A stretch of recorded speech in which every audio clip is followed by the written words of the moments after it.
A changing of the guards often brings renewed hope and vigor for our country's citizens. On August 2, 2020, after a 5-month-long delay, governments transitioned and Dr. Mohamed Irfan Ali was sworn in as the new president of the Cooperative Republic of Guyana. Like all governments, the first few months in office is critical. It sets the tone of what is to be expected by the citizens and demonstrates the government's commitment to meeting its obligations to the people. I'm Gomiti Gangadin, and in this first installment of a 5-part series, Morana Isaacs will take you through the major achievements, policies, and work of the government's first 20 days in office. I will honor, uphold, and preserve the Constitution of the Cooperative Republic of Guyana. I do so swear, so help me God. August 2nd, 2020 will be etched in the minds of Guyanese of all walks of life. Following a 5-month-long struggle to restore democracy and to uphold the will of the electorate, Dr. Mohamed Irfan Ali was sworn in as the 9th Executive President of Guyana. His focus: launching the country into an era of economic growth, transparency, accountability, and strengthened foreign and bilateral relations. On the day of him taking the oath of office, President Ali appointed critical members of his cabinet so that the transition of government could take place efficiently and effectively. Former President Dr. Barrett Jagdeo was named Vice President. Brigadier Mark Phillips, Prime Minister, Mohabir Anil Nandlal as the Attorney General and Minister of Legal Affairs, and Gail Teixeira as Minister of Parliamentary Affairs and Governance. Monday, August 3rd, the President met the heads of department and senior staff at the Office of the President, urging them to remain professional as his administration seeks to deliver quality services to citizens. I'm here to assure you that we are going to work in a unified manner. We're going to work in a way that will see the people of Guyana, that will see every Guyanese benefit from the resources of our country. This office is the highest office in our country.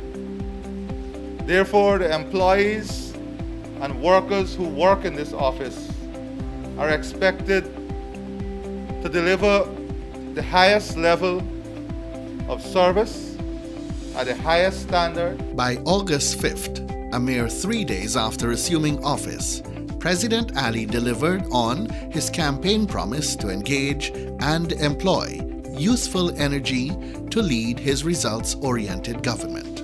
Those appointments saw many first-time ministers and members of parliament taking their oaths of office at the Arthur Chung Conference Centre. Government came into office at a time when the world was struggling and continues to struggle to adequately address and respond to the dreaded novel coronavirus disease COVID-19 and the crippling effects it has had on economies. The administration wasted no time in meeting and engaging critical partners to boost Guyana's healthcare system in a move to contain the spread of the virus. By August 8th, government had secured 46,000 rapid antibody test kits, 240,000 surgical masks, personal protection equipment PPE, and other supplies. Prime Minister of Barbados, the Honorable Maya Matri, is sending us an additional 15,000 PCR test kits. By next week, we should receive another 10,000 PCR test kits from PAHO with a commitment to supply an additional 40,000 PCR test kits. There were shortages in testing capabilities and a $1.6 billion COVID-19 hospital that lacked basic equipment such as oxygen tanks, adequate beds, and other items.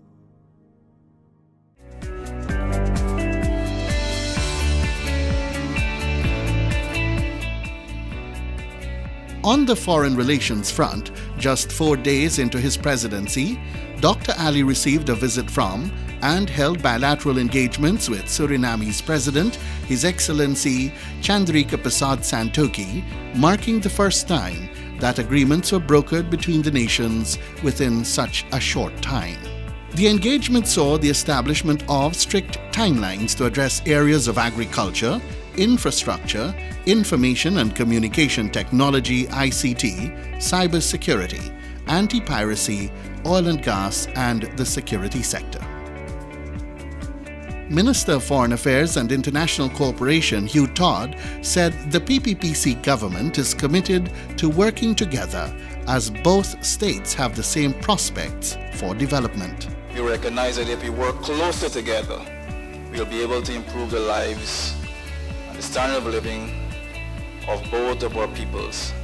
So we recognize that we have to work aggressively on advancing both of our countries.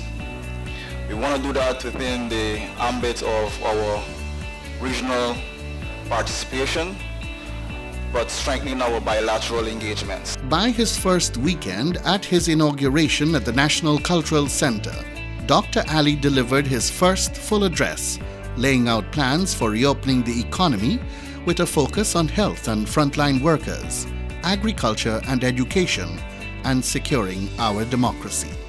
All of us are painfully aware of the trauma and anguish that our people endured over the last 5 months, as vigorous attempts were made to destroy our democratic credentials and deny the will of the electorate. All of us have an obligation to the nation and to ourselves to ensure that never again should any generation of our people be subjected to such unlawful behavior.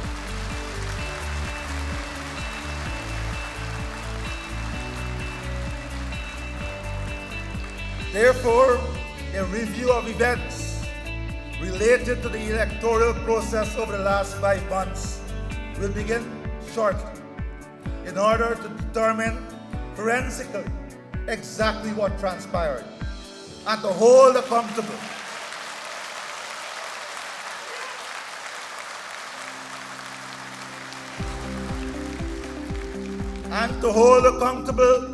any person who sought to pervert and corrupt the system. By the second week in office, the housing sector was discovered to have had a backlog with 62,000 applications on file at the Central Housing and Planning Authority, the announcement of the development of new housing schemes.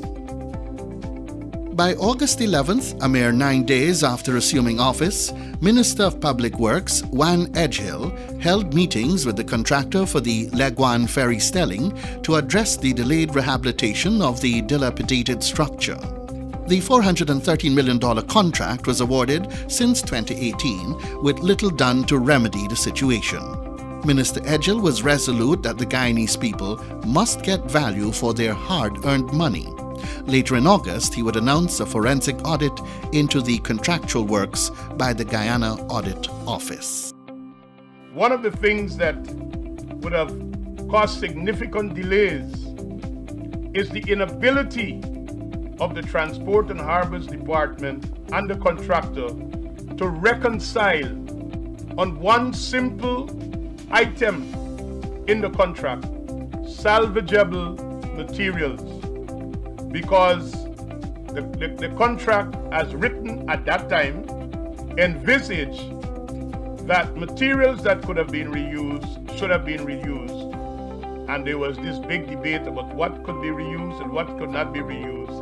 And a contract was stalled, the people of Legwan suffering, and a contractor twisting his thumbs and benefiting from a cash advance given from the state's coffers, doing nothing. 10 days in, government faced the challenges of breached cedar fences and flooding in some sections of the country. Minister Edgehill moved swiftly to address the 300 meters of breached embankment at the Danzig-Maikoni foreshore.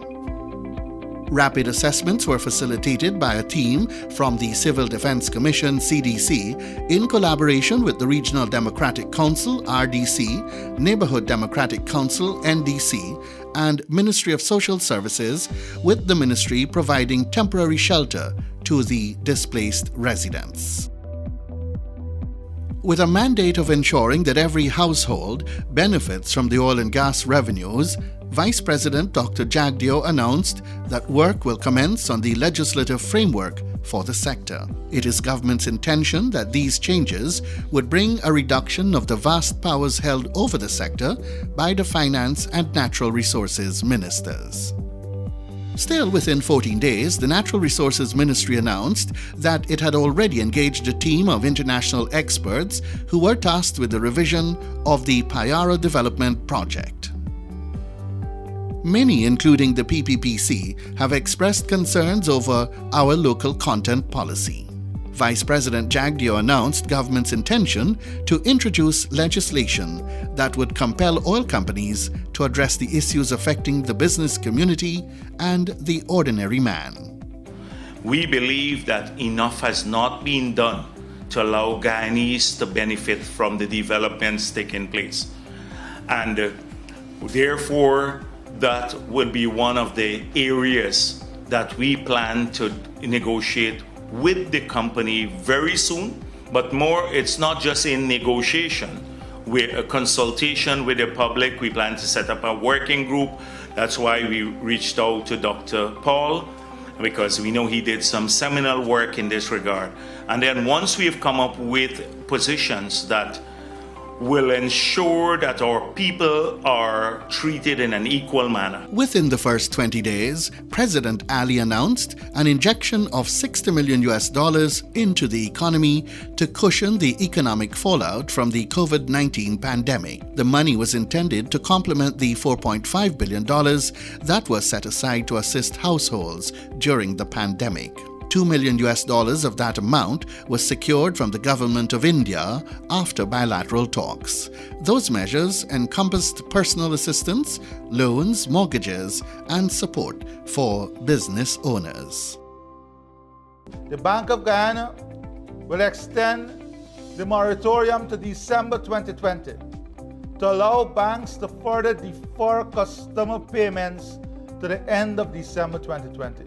To cope with the low revenue generation needs to meet operational needs. Additionally, a waiver is being given to Section 13 of Supervision Guideline Number 5. The relaxation of stringent statutory measures is intended to result in direct benefits to customers of banks by giving the financial institutions the ability to operate with more flexibility. At the time, the head of state noted the Bank of Guyana would reduce liquidity requirements in two areas. These were the reducing of the reserve requirements from 12% to 10%, the lowering of liquid asset requirements for demand and deposit from 25% to 20%, and saving and time deposit from 10 to 15%. These measures will result in overall increased liquidity in the financial sector. The reduction in reserve requirement will result in injection of $9.4 billion, and the reduction in the liquid asset requirements will immediately release an estimated $23.3 billion in the economy. The existing lending rate ranges between 6.5% and 16%. Some commercial banks have agreed to apply special treatment to the interest accrued during the moratorium period, including, but not limited to, no capitalization, term extension, and foregoing of interest in special circumstances to loan with an outstanding balance of $10 million and below. Commercial banks have agreed to waive all bank charges, especially ATM, local merchant charges, to encourage more out-of-bank transactions, as well as charges for transactions by senior citizens. These measures will not affect the soundness of our banking system and financial architecture. On the health front, the interventions by President Ali and his team saw the country moving from having less than 10,000 N95 masks to 65,000 by August 19th, and an additional order of 25,000 was en route to the country. For education, while a decision was taken for schools to remain closed to face-to-face learning, $500 million was budgeted and allocated to equip schools and provide COVID-19 support services and facilities. Both state and private media houses have been recruited to provide educational content and materials to the students in the public education system. The measures outlined today are not intended to be the answer to all the potential consequences of COVID-19. As a government, we'll work tirelessly on implementing the objectives of our all-encompassing plan. We cannot do it alone. We need your help. We need your support. We look to you, the citizens, to play your part. From day one, the government hit the ground running, ensuring that the needs of the population, particularly during the pandemic, were adequately addressed as far as resources allowed. In our next episode, we will take a look at the achievements for the next 20 days. These include the 45 measures in the emergency budget, potable water reaching communities for the first time, and other transformational activities government has been spearheading. Thank you, Morano. In our second installment tomorrow, we look at efforts made between days 21 to 40. I'm Gomiti Gagarin. Thank you for watching.